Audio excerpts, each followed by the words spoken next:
Good morning साहब। तो अभी मॉर्निंग हो गई है और तक्षिका वैसे की शादी भी हो गई है, तो उनको बेस्ट विशेस ज़रूर से दीजिएगा। और अच्छे से हो गया सब कुछ, टच वुड बढ़िया चीज़ है। और उसको ना मैं थोड़ा सा ही शूट कर पाई, क्लिप ले पाई, और फेरे में वो बैठ गए थे मतलब उसमें मंडप में, और फिर मैं इधर आ गई क्योंकि मुझसे वहाँ बैठा ही नहीं रहा जा रहा था। मेरी बैक में बहुत ज़्यादा पेन होने लग गया, तो मैं आ गई। और मेरे यहाँ रूम से सीधा उनका मंडप दिख रहा था, मतलब बैक साइड से दिख रहा था, फ्रंट नहीं दिख रहा, बैक से दिख रहा था। बट मैं स्टिल यहाँ से ही देख रही थी। 4 बजे, 4:15 मतलब 3:30 4 बजे के पास उनके जोल भरी वगैरह ये सब मैं यहाँ से देख लिया। बट यहाँ से इतना कैच नहीं कर पाती, इसलिए फिर मैंने लिया नहीं क्लिप। और अभी हो गई उनकी शादी। अब मनवार है। स्टिल मैंने 3 ड्रेसें निकाल रखी हैं, क्योंकि एक जो मेरे मायरे में आई थी, मुझे वो पहनने का पहले काफ़ी मन था, लेकिन मैं अभी इतने दिनों से ड्रेसेस चेंज कर करके इतना हो गई हूँ टायर्ड, जो मेरा मन कर रहा है कि मैं अब वो पोशाक ना पहनूं, कोई लाइट वेट ही पहन लूँ। बट फिर वही है कि लाइट वेट के साथ ज्वेलरी नहीं पहन सकते सारी। तो मैं शावर से ले लेती हूँ, उसके बाद सोचूंगी बैठ के क्या करना है क्या नहीं करना। जस्ट बिकॉज 4 बजे हम सोए थे और 8 बजे हम उठे हैं, तो 4 आवर की ही नींद हुई है। मतलब ऐसा ही हो रहा है हमेशा, डेली 4 to 5 आवर से ज़्यादा नहीं हो रहा है। बट ठीक है, स्टिल 4 आवर भी बहुत है शादी वाले घरों में। तो ये, और नाश्ता मम्मा यही ले आए तो मैंने यही कर लिया। अब देखते हैं लंच का कितना, कब लेट होगा या जल्दी होगा। मुझे कोई नीड नहीं होती, मेरा ब्रेकफास्ट होने के बाद मुझे ऐसा लगता है कि भले लंच दो या ना दो, कोई फ़र्क नहीं पड़ता। और अच्छा, बहुत अच्छा नाश्ता है, मतलब हर चीज़ बहुत अच्छी है। वैसे होटल्स की वेडिंग बहुत सही हो जाती है मैनेज करने में। और अभी मैं स्टिल रेडी हो जाती हूँ, मतलब शावर वगैरह तो ले लेती हूँ, बाकी चेंज देखती हूँ, मेरी जो श्रद्धा रहेगी मैं उस अकॉर्डिंग करूँगी। बट बहुत मन था कि मामी साहब ने बोला है कि मैं वो मायरे वाली पहन लूँ, अच्छी लगती है, हैवी भी बहुत है। बट अभी वो मुझसे संभल ही नहीं रही है। मैं उसको पहन लेती हूँ तो ऐसा लगता है कि मैं सो नहीं सकती, बैठ नहीं सकती, लिटरली बहुत वो हो जाता है। तो देखते क्या पहनना है। ये है मेरा अभी का मनवार वाला लुक। तो ऐसा कुछ मैंने अपनी ड्रेस वियर की है।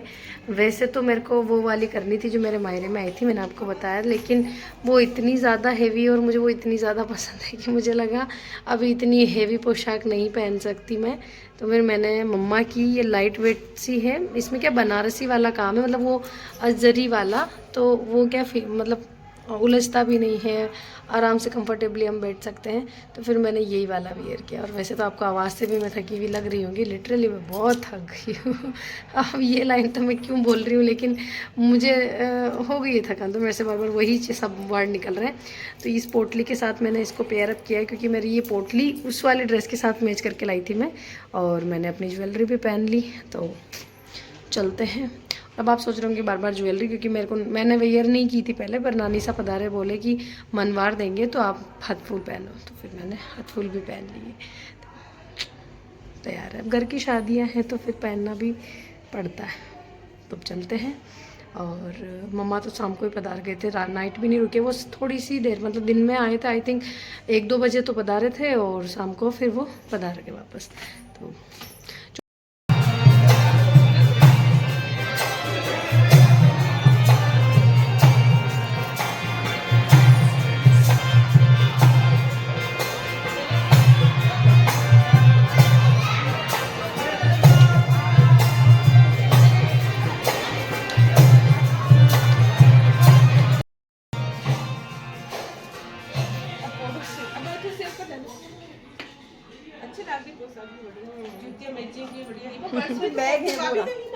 देखना 1 मिनट लेट हो बोलेंगे नहीं, इनमें थोड़ी छोटी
बाईसा की विदाई हो गई है और ये वाली ड्रेस मैंने चेंज कर रही थी, वो वाली पोशाक खोल के, और मैं इतनी ज़्यादा इमोशनल हूँ ना, लिटरली तो मैं इतनी इमोशनल हो गई।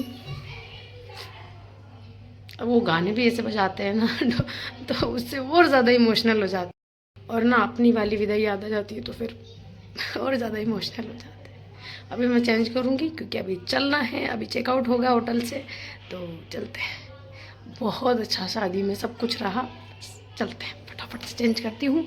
पैकिंग तो ऑलमोस्ट मेरी सारी की सारी हो गई है, बट स्टिल चलना है। ज़्यादा कुछ शूट भी नहीं कर पाई मैं विदाई के टाइम, कैसे ही करूँ खुद को ही नहीं संभाल पाती मैं इस टाइम। तो चलते हैं। चेंज मैंने कर लिया और अपना कॉटन का सूट मैंने पहन लिया, जो कि मुझे सबसे कंफर्टेबल लगता है। और मेरा पल्लू देखिए इतना बड़ा हो जाता है लेते लेते। बस चलते हैं, घर जाने में देर है, बाहर चलेंगे अभी तो स्टिल। घर तो अभी हाफ एंड आवर के बाद चलेंगे, क्योंकि थोड़ा सा लगता है ना, तो यहाँ तो शादी जो है वो अब हो चुकी है। और अब जो काम फैला है ना, वो है इन कपड़ों को अरेंज करने का। बहुत ज़्यादा पूरा सब चीज़ें मैसी हो रखी है। आपको मेरा वार्डरोब देखना था ना, मैं अभी आपको बताती हूँ। उसको मैंने ऑर्गेनाइज़ नहीं किया है, अभी स्टिल रखा है कि किन किन ड्रेसों को मैं धूप में दूंगी और किन को।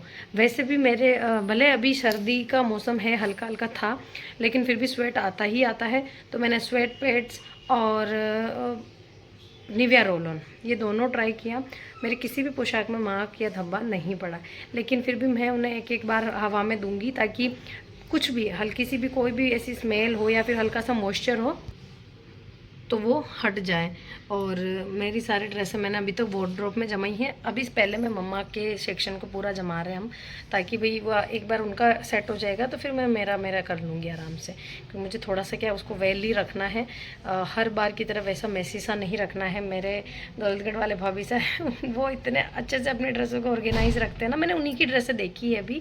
ऐसे तो सभी बहुत अच्छे से रखते होंगे, लेकिन मैंने उनका देखा आइडिया, तो मैं ऐसी चीज़ें ज़्यादा नोट आउट डाउन करती हूँ कि भाई कोई किस तरीके से रखता है, तो अब मैं भी वैसे ही रखूँगी। अभी मैं उनको सुखाऊंगी थोड़ा सा हवा में, फिर देन तो बताती हूँ आपको कितना मैसी हो रखा है सब काम। और खाना भी बनाना है, अभी बताती हूँ। देखिए कितना मैसी हो जाता है सब चीज़ें। तो इसमें मेरे कॉटन स्टफ़ जो मैं वॉश नहीं कर पाई थी, और क्योंकि मेहंदी ख़राब हो जाती है इसलिए मैंने रखा। ये मेरा कॉटन, ये वेयर करूँगी। इनकी ड्रेसेस, इसमें वो ड्रेसेस रख दी है जो मैंने वेयर नहीं की थी, मैं लेके तो गई थी बट स्टिल। और आपको मेरा वार्डरोब देखना है कितना, अभी तो मैंने फिर भी ठीक ठाक रखा हुआ है। जैसे कि इसमें मेरी पोशाक से, ये मेरे वो ड्रेसेस है, ये भी मैंने जो नया बनवाया था वो है, ये मेरी फाग वाली, और ये सब मैं हल्का सा वो मतलब धूप में दूंगी उसके बाद ही रखूँगी। ये तो मेरा कॉटन स्टफ़ है, तो एक बार इसको कर देती हूँ। वो देखिए वो ड्रेस भी मेरी रखी हुई है। ये पोशाक मैंने निकाली है जस्ट बिकॉज ना, हर पोशाक के नीचे आपको ना इस तरीके से गोटा लगा लेना चाहिए। ये बहुत बहुत आपके लिए सही रहेगा। जिन जिन ड्रेसों में नहीं लग रहा ना, वो ड्रेसों की हालत भी मैं आपको बताऊंगी। इसकी आप हालत देखिए। वैसे वन ऑफ माय फेवरेट पोशाकों में से मेरी ये ड्रेस फेवरेट है। इसका कलर और इसका वर्क सबसे बेस्ट है, मतलब यूँ देखा जाए ना सबसे बढ़िया वाला वर्क है। ये कॉपर का वर्क है, काला वाला पड़ने का तो कोई चांस ही नहीं है। और वो मैं आपको बताऊँ, कॉपर का वर्क मेरे स्लीव से आपको आइडिया लगेगा, क्योंकि इसको मैंने कम से कम 5 to 6 बार वियर किया, बट इसका बिल्कुल भी वह काला नहीं पड़ रहा, वरना सबसे ज़्यादा यहीं से काला पड़ता है। तो ये तो अभी मैं इसको भी हल्की सी धूप में दूंगी। बट मैं देख रही थी कि भी मैंने जिस पे गोटा लगा रखा है वो उसका एग्जैक्ट कैसा है, अच्छा है, सही है। तो इसका बहुत अच्छा है, और जिस पे नहीं लग रहा ना वो दिखा पाए। तो अभी मम्मा का ये वाला लहंगा भी हम बाहर रखेंगे। इस पर भी मुझे नीचे की बेस में लगाना है, मेरा गोटा लगाना है। मैं ही लगा दूंगी, मम्मा और मैं दोनों मिलके। तो देखो इसके जैसे हमने नहीं लगा रखा था ना, तो ये किसी ना किसी के टच हो के पूरे रवे रवे निकल गए, ऐसा हो ही जाता है। तो अब हम गोटा लगा देंगे बेस में, हालांकि वो थोड़ा अजीब लगता है। देखिए कितनी गंदी होगी। इसको मैं वॉश करूँगी पहले, फिर उसके बाद हल्की हल्की सी।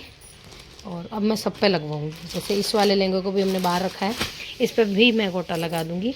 हाँ, लाइट शेड रखेंगे, जिस पे वर्क है वैसा ही गोटा लगाएंगे। तो अब ये वाला काम करना। और मम्मा की ड्रेसेस धूप में लगी हुई है, अभी मैं इनको रख देती हूँ अच्छे से। ये ड्रेस भी बहुत सुंदर लगी है और ये अपने ही स्टोर पर डिज़ाइन की हुई है ड्रेस। ये वाली, ये मम्मा के करवा चौथ वाली ड्रेस थी जो कि अपने स्टोर से थी और मैंने रखी थी। और ये वाली ड्रेस भी अपने ही स्टोर की है, हैंडवर्क वाली उपाड़ा पे, तो बस। और ये भी अपने ही स्टोर की ड्रेस है, मयूर वाली। ये देखिए, ये अपने स्टोर की ड्रेस है और इसके 3 पीस अभी बचे हुए हैं। एलिफेंट वाले के तो सब शोल्ड हो गए हैं, बट ये भी लिटरली बहुत सुंदर ड्रेस लगती है। और इसमें जो शेड है ना, आप देखो, इसमें 3 शेड है अपने। हल्का सा ग्रीन दिया है मैंने क्योंकि ज़्यादा ग्रीन अच्छा नहीं लगता है, येलो और पिंक। और इस पर भी फिर हमने पिंक का ही वो करवाया मम्मा के, क्योंकि ये मुगल ऑलरेडी हो रखी थी तो फिर मैंने इस पर आरी करवा दिया ताकि थोड़ा सा अच्छा लगे, यूनिक लगे ये। बाकी इस पर पूरी हैंडवर्क वाली लेस है और इसको लगाया भी हाथ से ही है, तो ये भी बड़ी सुंदर हो जाती है ड्रेस। बस अभी इनको और रख देते हैं। ये मैंने अपनी लेस वाली ड्रेस को धूप में लगाया और अभी मैं वापस से अरेंज करती जा रही हूँ। जैसे मैंने ये अच्छे से कर दी, ये अच्छे से कर दी। ओढ़नियों को मैं पॉलीथीन्स में रखती हूँ और ड्रेस को मैं नॉर्मल मतलब ऐसे डाल के पॉलीथीन में रखती हूँ। तो इसको मैं अरेंज करूँगी। मेरे बाहर जो सूख रहे हैं मैं आपको बताती हूँ। ये देखिए, मैंने अब मेरी ऑलमोस्ट सारी जो ड्रेसेस थी वो हवा में भी दे दी, पैकिंग भी हो गई। मम्मा की भी ऑलमोस्ट हो गई। देखिए, अब सारा बिखेरा जो है वो तो समेट गया है। और अब मेरे कॉटन स्टफ़ जिन पे मुझे कलप लगानी है, तो ये सारे ओढ़ने जो भी मैंने वियर किए थे शादी में, तो मैंने उनको कलप नहीं लगाया और ऐसे ही एज इट इज़ रख दिया। तो अब मैं इनको हल्का सा शैम्पू के साथ वॉश करके और फिर कलप लगा दूँगी। इनको तो मैं वॉश भी नहीं करूँगी, इन पर तो मैं डायरेक्ट कलप लगाऊँगी क्योंकि ये गंदे नहीं हैं।